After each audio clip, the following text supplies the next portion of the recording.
1 soatda tayyor bo'ladigan ko'zi sho'rvani hozirlarga tayyorlab ko'rsatib beraman. Men bu ko'zi sho'rvani farzandim uchun qilyapman. Bismillah deb birinchi bo'lib tovuqni yuvib olib, yaxshilab, tuz, ziralab, ketma-ketlikda sabzavotlarni bizdan solib chiqamiz.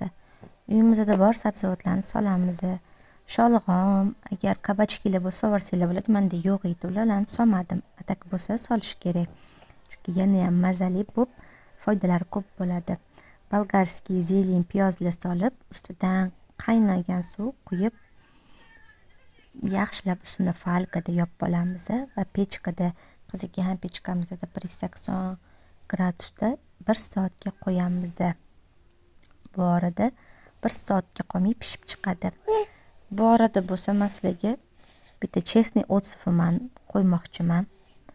Mana tayyor bo'lgan holatda mana shunaqa yumshoq bo'lib pishib chiqadi. Shunaqa qorayib ketgan kapkalarimga bavidan quyib oldim.